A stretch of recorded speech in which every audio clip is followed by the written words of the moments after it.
ಮೇಕೆದಾಟು ಯೋಜನೆಗೆ deadline fix ಆಗಿದೆ. ಮುಂದಿನ ಆಗಸ್ಟ್ ಒಳಗೆ ಮೇಕೆದಾಟುಗೆ ಶಂಕುಸ್ಥಾಪನೆಯನ್ನ ಮಾಡಲಾಗುತ್ತಂತೆ. ಮೇಕೆದಾಟು ಯೋಜನೆಗೆ ಸರ್ಕಾರದಿಂದಲೇ ಬಿಗ್ ಟಾರ್ಗೆಟ್ ಅನ್ನ ಇಡಲಾಗಿದೆ. ಬ್ರೇಕಿಂಗ್ ಲಭ್ಯವಾಗ್ತಾ ಇದೆ. ಕಾವೇರಿ ನೀರು ವಿವಾದಕ್ಕೆ ಮೇಕೆದಾಟು ಪರಿಹಾರವಾಗಿ ಘೋಷಣೆ ಮಾಡಲಾಗ್ತಾ ಇದೆ ರಾಜ್ಯ ಸರ್ಕಾರ.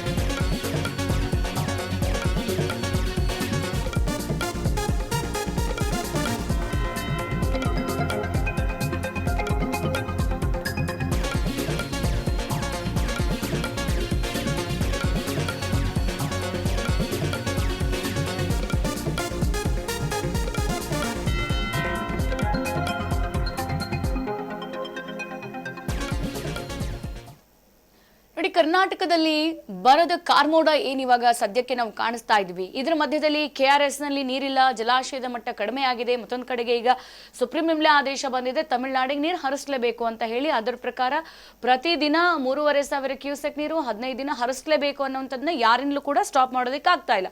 ಈಗ ಪ್ರೆಸೆಂಟ್ ಇರುವಂತಹ ಸಿಚುವೇಶನ್ಗೆ ಸೊಲ್ಯೂಷನ್ ಏನು ಅಂತ ಅಂದ್ರೆ, ನೋಡಿ, ಎರಡು ರಾಜ್ಯದವರೆಗೂ ಕುಡಿಯೋಕೆ ನೀರು ಬೇಕು. ತಮಿಳುನಾಡಲ್ಲೂ ಕೂಡ ಬಡವರಿದ್ದಾರೆ, ಕಾರ್ಮಿಕರಿದ್ದಾರೆ, ಕೈಗಾರಿಕೆ ಮಾಡೋರಿದ್ದಾರೆ, ಜಮೀನು, ಜಾನುವಾರು ಎಲ್ಲರೂ ಇದ್ದಾರೆ. ಅದೇ ರೀತಿ ಕರ್ನಾಟಕದಲ್ಲೂ ಕೂಡ ಸೇಮ್ ಸಿಚುವೇಶನ್ ಇದೆ. ಆದ್ರೆ ಎರಡು ರಾಜ್ಯದವರೆಗೂ ಬೇಕಾಗಿರೋದು ಫೈನಲಿ ನೀರು. ಸೊ ಈಗ KRS ನಲ್ಲಿ ನೀರಿಲ್ಲ, ನೀರು ಬಿಡಿ ಅಂತ ಹೇಳ್ತಾ ಇದ್ದೀರಲ್ಲ, ಸೊ ಅದಕ್ಕೆ ಆಲ್ಟರ್ನೇಟಿವ್ ಆಗಿ ಮೇಕೆದಾಟು ಯೋಜನೆ ಇದೆ. ಸೊ ಮೇಕೆದಾಟಲ್ಲಿ ನೀರಿದೆ, ಸಫಿಷಿಯಂಟ್ ನೀರಿದೆ. ಆದ್ರೆ ಅದನ್ನ ಹೆಂಗ್ ಸದ್ಬಳಕೆ ಮಾಡ್ಕೋಬೇಕು, ಎರಡು ರಾಜ್ಯಕ್ಕೆ ಹೆಂಗೆ ಕಲ್ಪಿಸಬೇಕು ಅನ್ನುವಂಥದ್ದು ಯಾರಿಗೂ ಕೂಡ ಐಡಿಯಾ ಇಲ್ಲ. ಸೊ ಸದ್ಯಕ್ಕೆ ಈಗ DK ಶಿವಕುಮಾರ್ ಅವರು ಈ ಒಂದು ಸ್ವತಂತ್ರ ದಿನಾಚರಣೆ ಪ್ರಯುಕ್ತ ಒಂದು ಬಿಗ್ ಅನೌನ್ಸ್ಮೆಂಟ್ ಅನ್ನ ಮಾಡಿರುವಂಥದ್ದು. ಈಗ ಮೇಕೆದಾಟು ಒಂದು ಯೋಜನೆ ಅನುಷ್ಠಾನಕ್ಕೆ ಬಂದ್ರೆ ಅದರಲ್ಲಿರುವಂತ ನೀರನ್ನ ತಮಿಳುನಾಡಿಗರು ಕೂಡ ಯೂಸ್ ಮಾಡಬಹುದು, ಕರ್ನಾಟಕದವರು ಕೂಡ ಯೂಸ್ ಮಾಡಬಹುದು. ನಮಗೆ ಸದ್ಯಕ್ಕೆ ಬೇಕಾಗಿರೋದು ಕುಡಿಯೋ ನೀರಿಗೆ. ಅದೇ ತಮಿಳುನಾಡಿನ ಜನರಿಗೆ ಬೇಕಾಗಿರೋದು ವ್ಯವಸಾಯಕ್ಕೆ ಬೇಕು, ಕುಡಿಯೋ ನೀರಿಗೆ ಬೇಕು, ಎಲ್ಲದಕ್ಕೂ ಬೇಕು. ಹಾಗಾಗಿ ಇರುವಂತಹ 100% ಅಲ್ಲಿ 20% ನೀರನ್ನ ನಾವು ಕರ್ನಾಟಕದವರು ಯೂಸ್ ಮಾಡ್ಕೊಳ್ಳೋಣ, 80% ತಮಿಳುನಾಡವರು ಬಿಟ್ಕೊಡೋಣ. ಸೊ ಅಲ್ಟಿಮೇಟ್ಲಿ ಈ ಯೋಜನೆ ಅನುಷ್ಠಾನಕ್ಕೆ ಬರಬೇಕು. ಎಸ್, ಈಗ ಈ ಕುರಿತಂತೆ ಮೇಕೆದಾಟು ಯೋಜನೆಗೆ ಈಗ ಡೆಡ್ಲೈನ್ ಫಿಕ್ಸ್ ಆಗಿದೆ ಅನ್ನುವಂತ ಮಾಹಿತಿ ಗೊತ್ತಾಗ್ತಾ ಇದೆ. ಮುಂದಿನ ಆಗಸ್ಟ್ ಒಳಗೆ ಈ ಮೇಕೆದಾಟುಗೆ ಶಂಕುಸ್ಥಾಪನೆ ಆಗುತ್ತೆ ಅಂತ ಹೇಳಲಾಗ್ತಾ ಇದೆ. ಆದ್ರೆ ಮೇಕೆದಾಟು ಯೋಜನೆಗೆ ಈಗ ಸರ್ಕಾರದಿಂದ ಟಾರ್ಗೆಟ್ ಏನೋ ಮಾಡ್ಕೊಂಡಿದೆ. ಆದ್ರೆ ಈ ಟಾರ್ಗೆಟ್ ಯಾವಾಗ ಅನುಷ್ಠಾನಕ್ಕೆ ಬರುತ್ತೋ, ಸದ್ಯ ಕಾವೇರಿ ನೀರು ವಿವಾದಕ್ಕೆ ಮೇಕೆದಾಟು ಅಲ್ಟಿಮೇಟ್ಲಿ ಪರಿಹಾರ. ಕಾವೇರಿ ಕೊಳ್ಳದ ಜನರ ಹಿತಕ್ಕಾಗಿ ಮಹತ್ವದ ನಿರ್ಧಾರ ತೆಗೆದುಕೊಳ್ಳಲಾಗಿದೆ. ಮೇಕೆದಾಟು ಯೋಜನೆಗೆ ಮತ್ತೆ ವೇಗವನ್ನ ಕೊಟ್ಟಿದೆ ಸರ್ಕಾರ.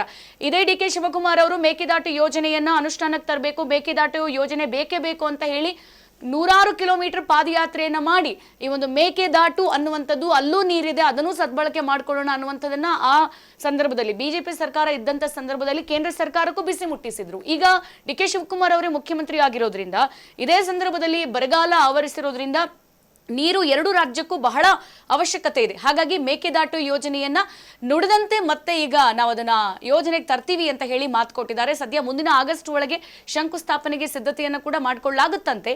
ಕೇಂದ್ರಕ್ಕೆ ಈಗ DPR ಅನ್ನ ಕಳುಹಿಸಿದೆ ಸರ್ಕಾರ. ಸದ್ಯ ಅರಣ್ಯ ಪ್ರದೇಶದಲ್ಲೇ ಈ ಒಂದು ಯೋಜನೆಗೆ ಜಾರಿ ಮಾಡೋದಕ್ಕೆ ಚಿಂತನೆಯನ್ನು ಕೂಡ ಮಾಡಿಕೊಳ್ಳಲಾಗಿದೆ. ಯಾಕಂತಂದ್ರೆ ಬೇರೆ ಜನನಿಬಿಡ ಪ್ರದೇಶದಲ್ಲಿ ಮಾಡೋಕ್ಕಾಗಲ್ಲ, ಜನರು ಓಡಾಡ್ತಾರೆ, ಸಾರಿಗೆ ಎಲ್ಲ ಈ ತರದ ಪರಿಸ್ಥಿತಿ ಇರುತ್ತೆ. ಅರಣ್ಯ ಪ್ರದೇಶ ಅಂತ ಅಂದ್ರೆ ಕಾಡಲ್ಲಿ ಪ್ರಾಣಿ ಇಟ್ಟರೆ ಬೇರೆ ಯಾರು ಇರಲ್ವಲ್ಲ. ಹಾಗಾಗಿ ಆ ಪ್ರದೇಶದಲ್ಲಿ ನಾವು ಈ ಒಂದು ಮೇಕೆದಾಟು ಯೋಜನೆ ಮಾಡಬಹುದು ಅನ್ನುವಂಥದ್ದು ಸರ್ಕಾರದ ಚಿಂತನೆ. 12,500 ಎಕರೆ ಬೇಕು. ಹಾಗಾಗಿ 20,000 ಎಕರೆ ಗುರುತನ್ನ ಮಾಡ್ಕೊಂಡಿದೆಯಂತೆ ರಾಜ್ಯ ಸರ್ಕಾರ.